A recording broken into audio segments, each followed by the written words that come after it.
Hey guys, what's up? It's Jules, and I'm back with a really important question, and that is, how fast should you be losing weight on a GLP-1? And I'm going to answer that question because it is a doozy. Now, how fast? So technically speaking, healthy weight loss from the research and the experts out there is somewhere between about a half a pound to 2 pounds of weight loss per week. Now, this is super highly dependent on so many different things. I'm going to outline it for you. But I think one of the things that I see that from people that have started on a GLP-1, and I'm going to say this, it drives me bananas to see this, drives me crazy. They're losing weight, but they just don't think it's fast enough, and they're getting upset and depressed and discouraged, but they're losing weight. And I'm like, you're being so hard on yourself. Stop doing that. You need to stop doing that. You need to surround yourself with people that are going to support you and encourage you and lift you up. But at the end of the day, weight loss is weight loss. So take the win, and you need to boost yourself up. And I'm going to let you know why, because this journey is so individualized for everyone out there. There is no one size fits all for anyone. Everyone's journey is going to be different. When you start to compare your journey to someone else's, you're going to get frustrated because there are always going to be people that are ahead of you, that are losing faster than you. Doesn't mean they're going to be healthier than you, but on the surface, you're going to see that, and then you're going to feel like you're doing something wrong, or you could be doing something better, when in fact, you might be losing at the exact pace that you need to. All right, so I'm going to break it down for you. We all start from different places, meaning we have different heights and weights. Some people may be starting at a very large and have a large weight loss, and others smaller. And that's going to be, the amount of weight you lose per week is going to change. Naturally, if you're starting at a higher weight, you can lose more in the week. It doesn't mean you will, but you can lose more per week than someone who, say, only has 20 or 30 pounds. It's going to be a little less for those folks. How long have you been overweight for? That also counts. So if you have been on and off of the dieting roller coaster for years and years and years, that absolutely plays into it because you're going to be more metabolically dysfunctional. So there's going to be more to fix. There's a lot that your body has to fix inside. Your habits. It takes time to establish new, healthy lifestyle habits. That is probably the biggest obstacle for all of us. You kind of have to reinvent yourself. Find out who you are now. Who is the person you want to be? What do you want to look like? What do you want to feel like? What kind of behaviors are you going to now take on? That has to change. If you're going to be able to maintain the weight loss, you have to reinvent who you are. That comes to your nutrition choices, your lifestyle, your activity levels, lifting weights, walking, or whatever it is that you choose, who you surround yourself with, the healthy relationships, all of that can change. Not all at once, that's too dramatic, but little bit by little bit, you make those small changes.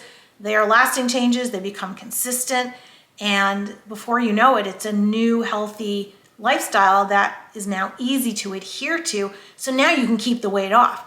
Because losing it is one step, and it's hard. Maintaining, that's a whole different journey that lasts a lifetime. It's even harder.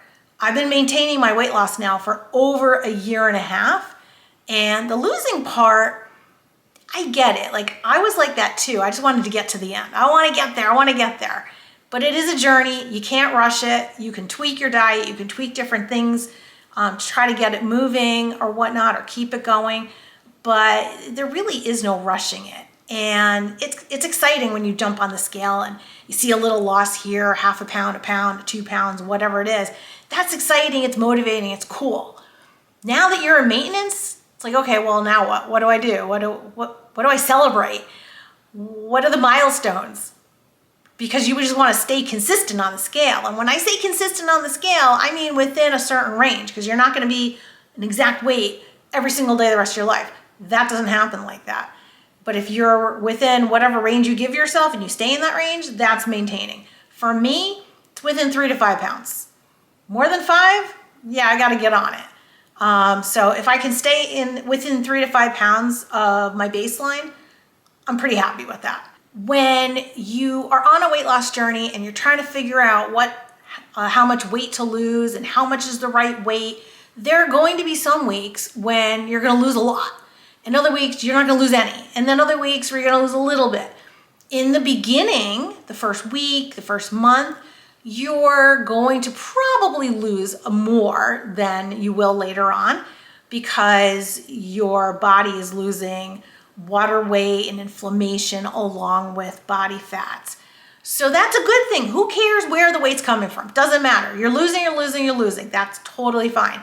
And for those of you who are on a GLP-1, you're not losing anything the first month, it is the starting dose. That is the loading dose. That means that your body has to get used to it.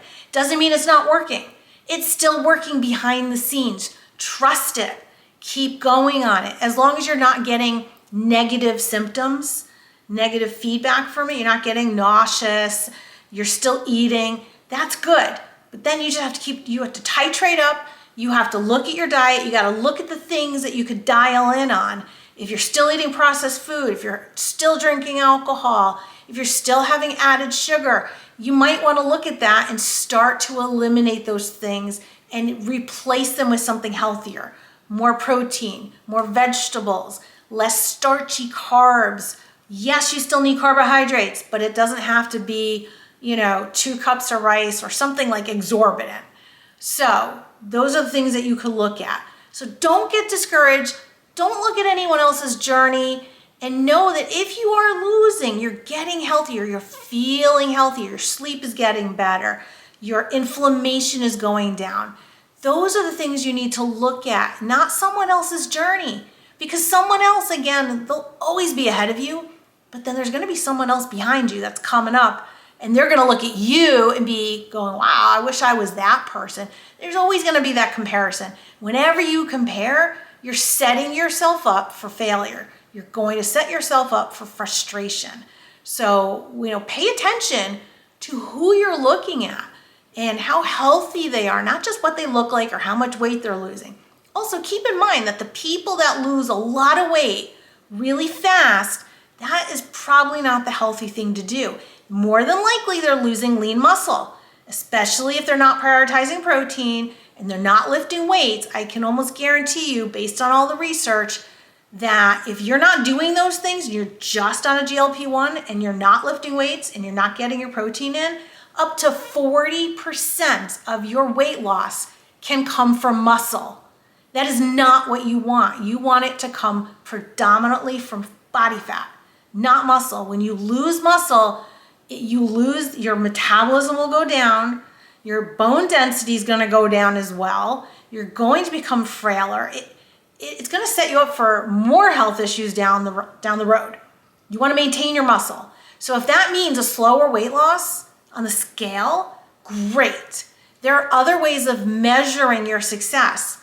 Take pictures, take measurements, look at your waist circumference to height.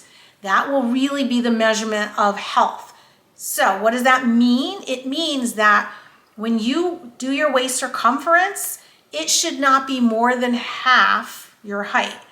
As an example, I am 5'1", 61 inches. When I started on my journey, my waist was 34.5 inches. That's excessive. That's not healthy. That means I had visceral fat around me. Now my waist is about 26 inches, 25.5, 26 inches. Well, that's healthy because I want it to be less than 30 inches. As long as it's less than 30, I'm in the healthy category. So look at that as well. And then another option that I strongly recommend is go and get a DEXA scan. Yeah, go and pay for it. It's $100, $200. I've gotten 2 of them already. I did a video on it. You can get details on that video as well if you search my videos for DEXA scan. It measures body composition, bone density, body fat, and lean muscle. And that's gonna really tell you where you sit. And if you get one in the beginning and you get one 6 months or a year down the road, you will really see the changes in your body. And if you're losing too much muscle, that's when you can stop it by lifting more weights, lifting progressively heavier, making sure you hit your protein targets. So important. So again, how much weight can you lose? Well, some people are losing really a great amount, but again, keep in mind where their starting point is, what their body composition is, what they're doing for fitness and all that. And other people are gonna lose at a slower rate. But at the end of the day, if you're losing, you're losing. If you're getting healthier, you're feeling good, those are all wins. So really look at the wins. You're gonna get there. How fast you're gonna get there, that's up to you. It's not a race. You didn't get overweight in a day or a month or 2 months. So give yourself time to make all the changes that you need to make to get yourself there and maintain, which is the harder part again. So making all the lifestyle changes that you need to make, implementing those small habits, making sure they're consistent, and that you could truly adhere to them, be happy adhering to them, you're gonna be able to maintain that at the end of the day. And that is the big win. Stay strong.